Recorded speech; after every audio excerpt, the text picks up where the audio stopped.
গরমে আমাদের কি করণীয়? আমরা যারা উপোস করছি কোনো কারণে, অনেকের বাড়িতে নিয়ম আছে এই কারণে উপোস করবে। কেউ সারাদিন, কেউ 5 ঘন্টা, কেউ 6 ঘন্টা, কেউ 24 ঘন্টা উপোস থাকছে, কেউ 10-12 ঘন্টা উপোস থাকছে। তাদের অনেকে কিডনির সমস্যা আছে, সারাদিন জল খাওয়া নেই। তারা কি করণীয়?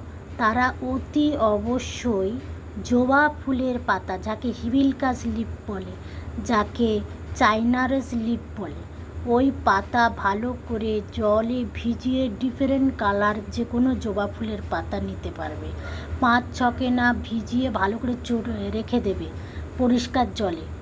উপোস যখন ভাঙবে তখন অতি অবশ্যই ওই জবা ফুলের পাতা ভিজানো খান।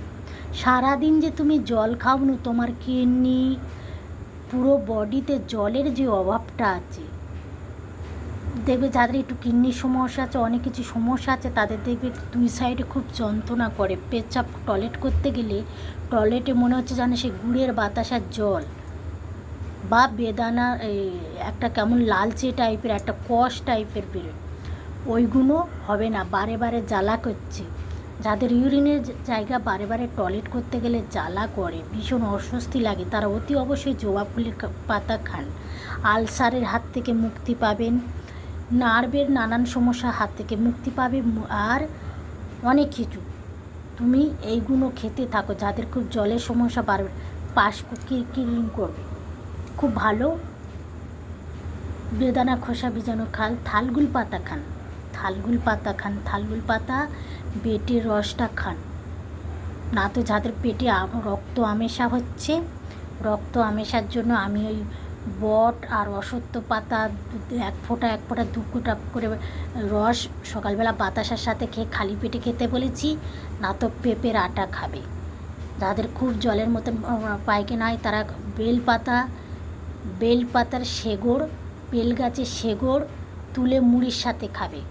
দেখবে গ্রহদোষ কাটবে, তোমার বাড়িতে আয়ু বৃদ্ধি হবে এবং সবাই ভালো থাকবে, সুস্থ থাকবে। আপনি বারে বারে ডাক্তারের কাছে যাচ্ছেন, অনেকে এমনকি যারা কালা জাদু করে রেখেছে, পেটের অনেক কিছু নানান রকম ওষুধ করে রেখেছি, অনেক কিছু করে রেখেছে, কোনো খাবারের সাথে ভুলভাল ওষুধ চলে গেছে, বা কোনো কেমিক্যাল জাতীয় খাবার আপনার সেটি কেমিক্যালটা শ্যুট করে না, সেইগুলোর হাত থেকে আপনি মুক্তি পাবে, ভালো থাকবে, সুস্থ থাকবে। যারা মা হতে পারছো না, নানান সমস্যা, এইগুলো স্টিপগুলো ব্যবহার করো। আর আমার এই জগৎজনীর মহামায়া দক্ষিণাকালী চ্যানেলেতে দেখবে, পেজে গিয়ে অনেক জায়গায় জবা ফুলের পাতা দেওয়া আছে, কীভাবে ভিজিয়ে খাচ্ছি দেখবে। ওটা সেপ্টেম্বরের দিকে দেওয়াই আছে, সেপ্টেম্বর অক্টোবর মাসেই দেওয়া আছে। লাস্টের দিকে, ভিডিওর দিকে দেখবে, তখন হয়তো 25-30-40টার ভিডিওর মধ্যেই আছে, 15-20। হ্যাঁ, আমার এটা 317টা ভিডিও আছে। তো এটা দেখবে কীভাবে পাতাটা ভিজিয়ে খাচ্ছি, পাতাটা কেমনভাবে চটকে দেখাচ্ছি আমি। দেখবে সূর্য ডোবার পরে খাবে, সূর্য ডোবার। ভালো থাকবে, সুস্থ থাকবে, অনেক নার্ভের মাথা ভালো। যেসব ভাই বোনেরা ভাবছো পরীক্ষা দেবে, ইন্টারভিউ দেবে, আমাকে ভালো রাত জেগে পড়াশোনা করছো, চোখ জ্বালা করছে, বুক জ্বালা করছে, ঘুম পেয়ে যাচ্ছে, অস্বস্তি বোধ হচ্ছে, ঘুম হচ্ছে না, টেনশানে, ভালো পরীক্ষা দেবে, ভালো চাকরির বা কোনো কিছু কাজে, তারা অতি অবশ্যই জবা ফুলের পাতা খান। এসেগুল ভিজানো খান। জবা ফুলের পাতা হচ্ছে লক্ষ লক্ষ টাকার ওষুধ, কাজ করবে। ভালো থাকবে, সুস্থ থাকবে। আবার পরের ভিডিওতে আসবো। ইউরিন ইনফেকশনের জন্য একটু পান পাতা, যাদের বংশের ধাত আছে, প্রত্যেক দিনে 1 থেকে 2টো পান পাতা চিবিয়ে খান। যারা বাচ্চা ছোটো আছে, তাদের রস করে 1/2 চামচে দিয়ে দিন। ওর মধ্যে দরকার পড়লে একটু আখের গুড় বা বাতাসা দিয়ে একটু গলিয়ে দিন, ভালো থাকবে। প্রত্যেক দিন আমলকি খান, শরীরে ক্যালসিয়ামের জন্য। ক্যান্সারের মতন মারাত্মক রোগ, পান পাতা, আমলকি খুব ভালো।